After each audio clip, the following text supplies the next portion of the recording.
Goeiemôre Suid-Afrika, 10 April, Vrydagmiddag, 1500 by die tyd van hierdie berig, 1500 Suid-Afrika tyd. En ons gaan praat oor die Iran-oorlog, die wankelrige skietstaking wat daar is.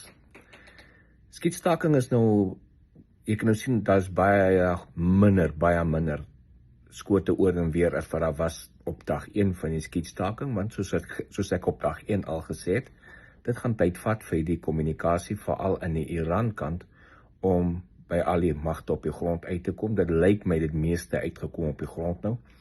Daar was gister net een strike in die rigting van Kuwait, met drones, maar verder was het stil.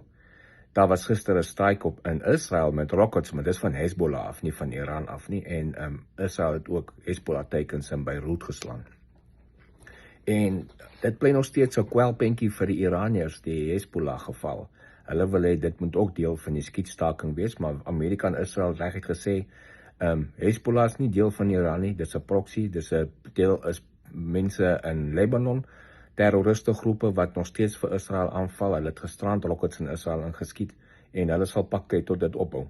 Dit het niks te doen met die skietstilstand op die oomblik nie. Nou, Iran gaan met hulle onderhandelings môre in Pakistan dit probeer op die tafel bring, dat die skietstaking ook deel is vir Hezbollah as well.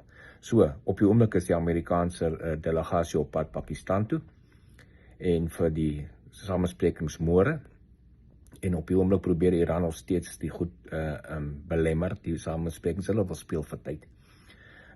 Maar dit gaan hulle nie veel help nie, want Amerika het die kaart op die tafel. Hulle het nie eintlik veel kaart op die tafel nie, hulle moet maar kom en gaan sit en gesels. So, as ek kyk na die plan wat daar is op die oomblik, is Amerika se weermag besig met allerlei voorbereidings en aanvullings. Ek sien nog steeds 'n hoop C-17's en C-5 vliegtuie in en uit op pad van Amerika af, Midde-Ooste toe en terug, en hulle dra wapens. En hulle dra uitrusting, en hulle dra al die tipe van dinge. So, die Amerikaanse weermag het nêrens heen geskuif nie. Hulle staan op hulle plekke waar hulle was, voor die skietstaking begin het, en gereed om binne 5 minute te strike as president Trump die message gee. Alles hang af van hierdie onderhandelinge. Nou, die skietstaking is daar vir 2 weke, maar president Trump het gesê, hy hou die reg, as hy sien dat Iran speel games of wil nie met betrokke raak nie, dan gaan ons maar net voort. En hierdie keer sal hy voortgaan met die groot strike wat hy beplan het, net voor hy die skietstaking afgekondig het, nou die aand, Dinsdag aand. En so die voorbereidings bly voor vir dit. Die magte is daar is die opbou van magte bly daar, gaan nie skuif nie.